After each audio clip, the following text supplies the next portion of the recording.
आप सभी जानते ही होंगे कि सूर्य हमारे सौरमंडल का सबसे चमकदार तारा है, जिसके चारों ओर हमारी पृथ्वी और अन्य ग्रह चक्कर लगाते हैं।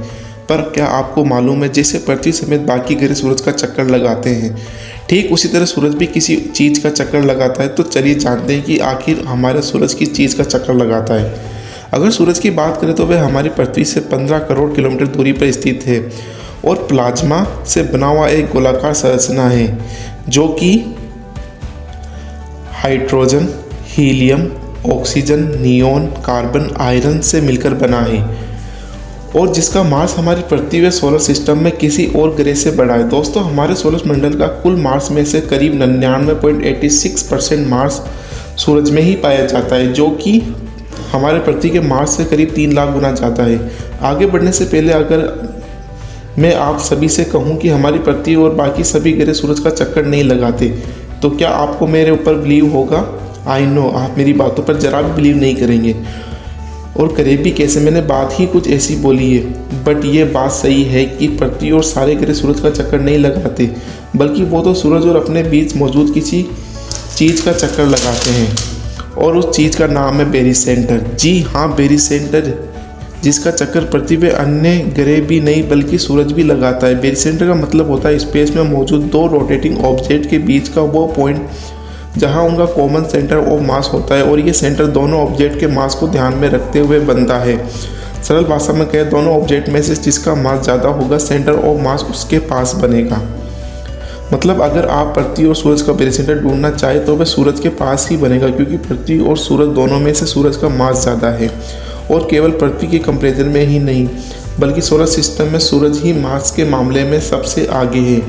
और जब सूरज का मास हमारे सोलर सिस्टम में सबसे ज़्यादा है, तब किसी ग्रह और सूरज के बीच का बेरिसेंटर सूरज के पास ही बनेगा, और पृथ्वी समेत सारे ग्रह इसी बेरिसेंटर का चक्कर लगाते हैं।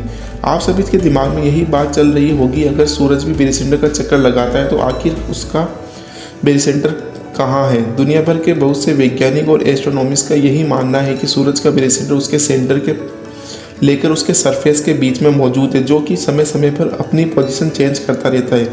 इसी वजह से सूरज अपनी जगह पर वाइब्रेट सा होता रहता है, और सूरज का इस तरह से वाइब्रेट होने का मतलब है वो अपने बेरिसेंटर का चक्कर लगा रहा है। अब आप समझ ही गए होंगे कि हमारा सूरज बेरिसेंटर के चारों ओर एक वाइब्रेट मूवमेंट करता रहता है। लेकिन जिस प्रकार हमारी पृथ्वी सूरज का चक्कर लगाती है, तो सवाल यह है कि आखिर सूरज ठीक उसी तरह किसी और ऑब्जेक्ट का चक्कर लगाता है? जी हाँ, बेरिसेंटर के चारों ओर मूवमेंट के अलावा भी हमारा सूरज सालों तक अपने ऑर्बिट में किसी दूसरे ऑब्जेक्टिव का चक्कर लगाता है। अब आप सोच रहे होंगे कि आखिर ऐसा कोई ऑब्जेक्ट एग्जिस्ट करता है, तो उसका नाम क्या है। ये ऑब्जेक्ट हमारी गैलेक्सी यानी मिल्की वे गैलेक्सी, जिसके चारों ओर सिर्फ सूरज ही नहीं बल्कि हमारा सोलर सिस्टम और करोड़ों तारे चक्कर लगा रहे हैं। अब इतना बड़ा सूरज किसी ऑब्जेक्ट का चक्कर लगा रहा है, तो उस ऑब्जेक्ट का नाम जानना भी तो हमारे लिए इम्पोर्टेंट है। इस ऑब्जेक्ट का नाम है गैलेक्टिक सेंटर।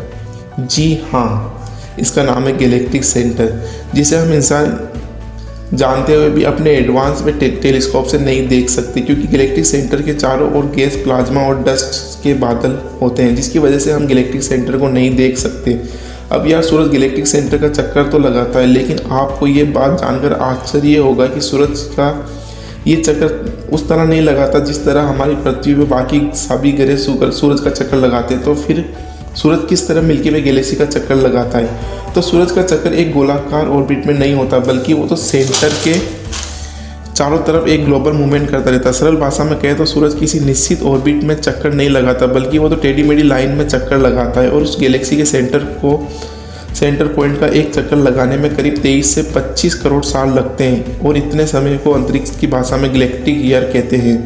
अब सवाल यही उठता है कि आखिर सूरज के इस प्रकार टेढ़े मेढ़े मूवमेंट का रीज़न क्या है, और क्यों सूरज एक सिंपल ऑर्बिट में मिल्की वे गैलेक्सी का चक्कर नहीं लगाता। सूरज के इस प्रकार चक्कर लगाने का कारण ग्रेविटेशनल फोर्स है, जो कि सूरज पर तब लगता है जब वह सेंटर के चारों ओर चक्कर लगा रहा हो। चक्कर लगाने के दौरान सूरज को पृथ्वी के समेत अन्य ग्रह और बहुत से अन्य तारों के ग्रेविटेशनल फोर्स का सामना करना पड़ता है। इस वजह से वो अपने पथ पर टिक नहीं पाता और टेढ़ा मेढ़ा मूवमेंट करने पर मजबूर हो जाता है। और जब इतने सारे ऑब्जेक्ट एक साथ सूरज की ओर अपनी ग्रेविटी से अटैक करेंगे, तो उसे भी तो उनसे लड़ना होगा, और उसी लड़ाई को लड़ते लड़ते वो अपना रास्ता भटक जाता है और अपने पथ पर सीधा नहीं जा पाता। इतनी सारी ग्रेविटेशनल फोर्स में से जूझते हुए आगे बढ़ना कोई आसान काम नहीं है, पर हमारा सूरज इतनी कठिनाइयों के बावजूद भी अपना चक्कर पूरा करता है और साबित करता है कि वो सोलर सिस्टम में सुप्रीम क्यों है। तो दोस्तों, इस वीडियो को यही ख़त्म करते हैं और आप लोगों को